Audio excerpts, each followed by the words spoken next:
Welcome back. All right, so I've looked at the West, and I'm going to look at the East, and yeah, I missed the Johansson one for Minnesota. I don't know that that one moves the needle. That's the thing. I don't know how many of these move the needle. And that's kind of what I'm looking at here is, so coming out of the trade deadline, can we actually look and say, this team is a better bet for the Stanley Cup now than they were before? This one's fallen out of the hunt. Like, I don't know that there's really been this huge seismic shift in terms of where teams are at. But let's talk about the East. Now, I'm wearing Boston because I think Boston did really well. I'm also wearing my Swayman jersey because big Swayman fan. So, Bertuzzi's added from Detroit. Bowers was added from Colorado in the Kincaid deal. Orlov and Hathaway both added. Orlov has been fantastic so far for Boston. Hathaway's been providing in the bottom six what they would have wanted him to. And Bertuzzi so far, just the one game in. We'll see how things go for him the rest of the way. So I think Boston did really well for themselves. I think they got stronger.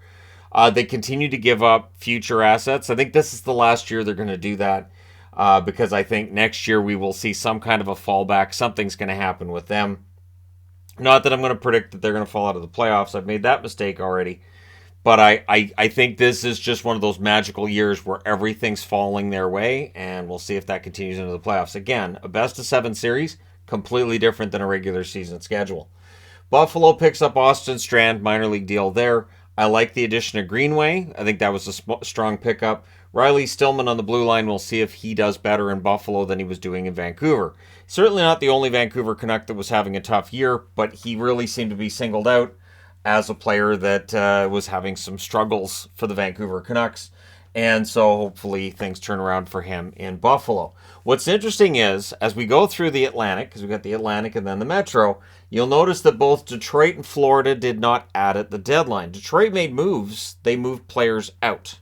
There was a move to try to pick up James Van Riemsdyk from Philly, but Steve Yzerman was not able to find the money to get James Van Riemsdyk.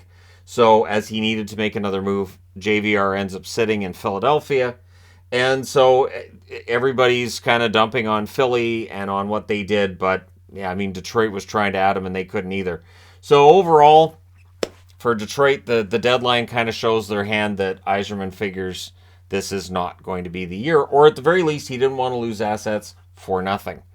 Florida, kind of surprised Florida wasn't active. Not really anything going on with Florida. They're in that middle ground where they might make it to the playoffs. They could have a good run here, but it's just been kind of all over the place. With Florida, not picking up players, not making any changes. I do wonder how active they were. I'm sure they worked the phones. I just wonder how much they wanted to change or if Bill Zito figures that the answer's in the dressing room. We're going to hear a lot of that from general managers today. The real answer has to be in the locker room or dressing room. Now, they're not wrong. They're not wrong. The team that wins the Stanley Cup, there are exceptions where they say, hey, that deal at the deadline changed things and that's why we won it. But more often than not, it's, those guys helped and they added, but in the end, it was up to us, the core guys who were here the whole time. So we'll see how things go for Florida. Montreal wasn't expected to add. They traded out Dodonov. I didn't have Dodonov on the other board. Again, I apologize for that, but Dodonov kind of feels like a minor ad, but here we are. So Frederick Allard, minor ad for the Montreal Canadiens. Tony Sund was added as well. And Gurianov, who's already looked pretty strong. What's great about the Gurianov-Dadonov trade is it seems to have helped both players. Both players playing better so far with their new teams. It's a very small sample size, but it's encouraging so far. I do wonder with Dodonov, maybe it's because the games are more important. Maybe he's, just with more talented players. In Gurianov's case, he just needed a fresh start. Absolutely needed one. So I'm glad Montreal picked him up. I think smart move on their part. For the Ottawa Senators, they pick up Patrick Brown today because they already got Chychrun. Chychrun was their big move. Jacob Chychrun, once they picked him up, that was it. And Dorian being regarded as having hit a home run with that trade, absolutely I agree. And we'll see what that home run does for them. Do they end up in the playoffs? I would love for Ottawa to make it. Make no mistake about it. As much as I still think the odds of them making the playoffs are not great, not entirely in their favor, they're better now than they were a few weeks ago. and I would love to see them in the playoffs. Because Ottawa's usually good for an upset in the playoffs. Gauthier. Gauthier was a good pickup in the Tyler Mott deal, and I think that was a smart one too. You know, Mott's going to be gone. Rangers want Mott. Well, you pick up Gauthier, and Gauthier needed a fresh start. I think he's played well for Ottawa. Tampa Bay, a lot was made about the Jeannot deal. The interesting thing is that Jeannot deal is one of only a couple of pickups they made. They also picked up Asamont from the San Jose Sharks. And so they want to be tough. They wanted to add to the bottom six, and they did that. So I like what they did. I understand the draft capital and what that does, but we didn't see anybody else make trades like that. That was the only trade that was of that nature where a team said, we're just going to trade ourselves out of the draft. So I saw some people saying this could be, this could be a harbinger of things to come. I don't think so. I think it's just a one-off, and I think they knew what they needed, and they paid the price to get it. Toronto.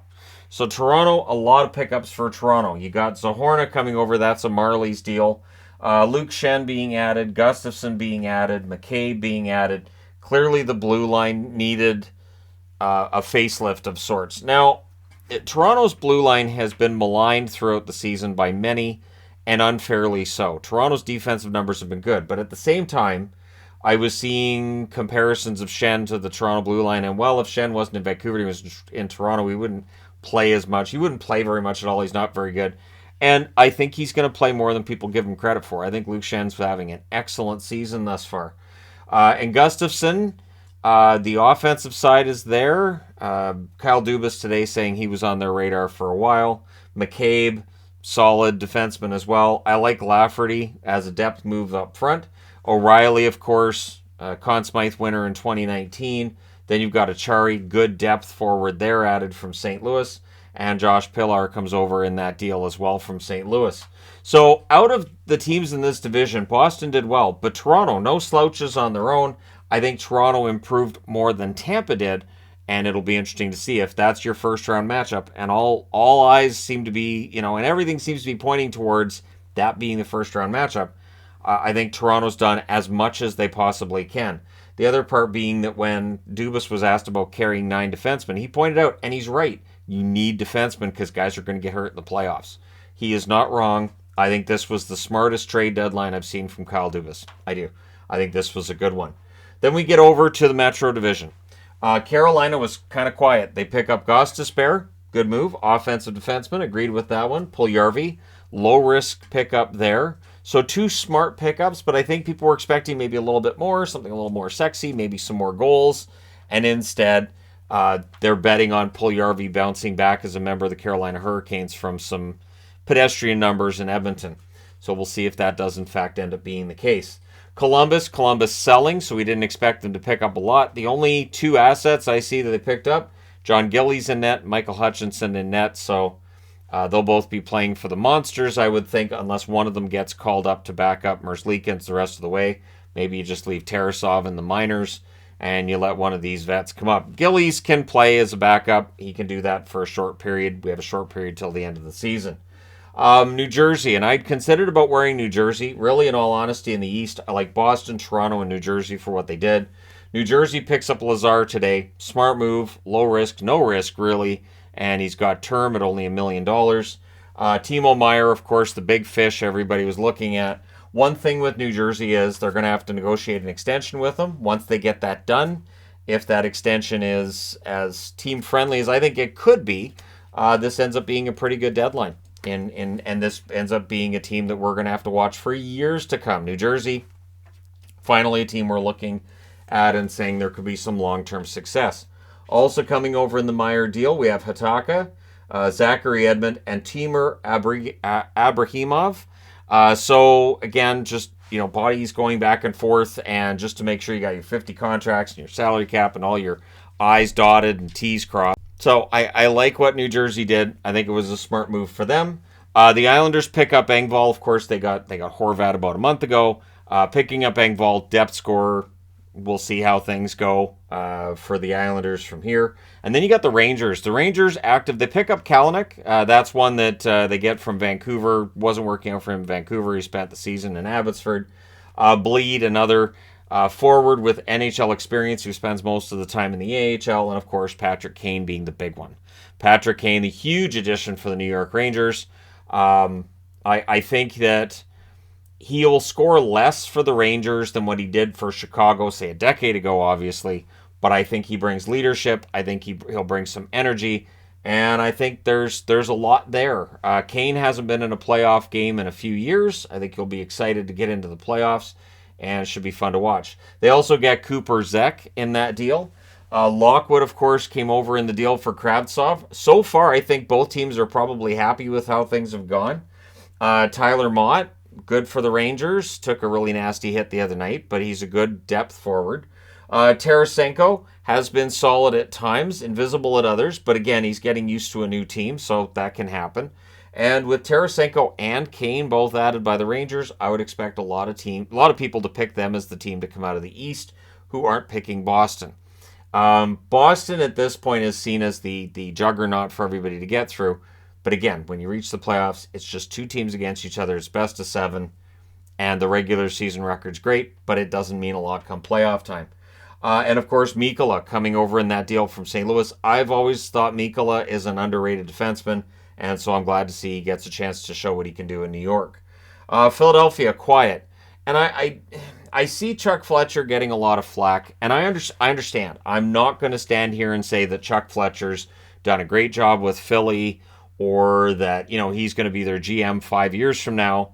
A shudder just passed through Flyers fans collectively. But I will say that it is tough in this market to move out bad contracts. It's tough to move out Van Riemsdyk's money. And if all they were going to get back is a third-round pick, as much as it would have been nice to see the Van Riemsdyk deal go through, it did fall through. It didn't happen. And I don't know that a third-round pick would have saved his job. To be completely honest, I don't know that it would have. I don't know what other pieces you're going to acquire, who else you're going to move, but Philly's in some trouble. Adding Brendan Lemieux at the expense of Zach McEwen, it's not, I don't know. It's one of those trades that happens. And again, I don't know what the future is for Chuck Fletcher in Philly. I don't know how long that's going to run, but here we are. Pittsburgh did get older. Pittsburgh adding Kulikov today. I like the Kulikov deal, to be honest. Bonino, he knows Pittsburgh. He's back in Pittsburgh. Granlund. The cap hit's a bit high for the production from Granlund, but I mean, for Pittsburgh, we'll see if he gets that production back. And Peter de Liberatore, who, of course, it's Italian. I was joking about that name the first time around. I know it's an Italian name. But at any rate, I think Pittsburgh, playing this as if they're a team that's still in the hunt, maybe still going to be a team that we can look at towards, winning a Stanley Cup, or at the very least being tough to play in the playoffs. We'll see how these turn out for them. And then on the Washington side of things, you've got Sandin. I love the Sandin ad for the Capitals. I think that low-key, with everything else that's gone on this week, I think that was a smart pickup. I don't know that Sandin was ever going to blossom in Toronto. Clearly, there were some issues there between himself and coaches and whatever else. But I think there's a lot of talent there, and Washington can bring that out of him. Craig Smith picked up just purely for salary cap reasons out of Boston and the Orlov trade. And Andrei Svetlikov, the rights to him in that deal as well. And so we'll see how Washington does. But I think Washington did okay. Definitely a soft sell by them at the deadline. They didn't sell everybody, but they sold a number of players.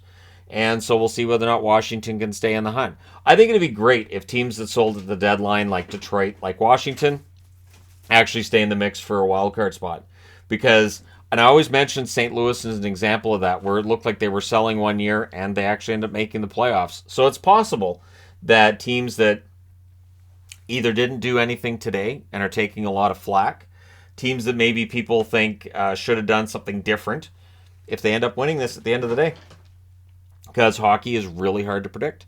Let me know your thoughts in the comment section below, as always. I apologize for Bear running around the room like she's crazy. She has not had catnip. I don't know what she's doing right now. But as she gets older, it just seems like she has these these cap moments. So let me know your thoughts in the comment section below. As always, don't forget to hit like and subscribe if you're browsing your way through. You just happened upon this video. Thank you guys so much for all your support. The deadline's been great. It's been a lot of fun. And now I get to recap videos and watch games with players in new places, which is always a fun time of year. And of course, then we get towards the playoffs. We are about 6 weeks away from the playoffs. Looking forward to that. Looking forward to you guys being along for the ride. Let me know your thoughts. Don't forget to hit like and subscribe if you're browsing your way through. You just happened upon this video. Thank you guys so much for watching, for all your support. It's been tiring. It's been quite the week, but it's been a lot of fun. Thanks again. I will talk to you guys soon enough.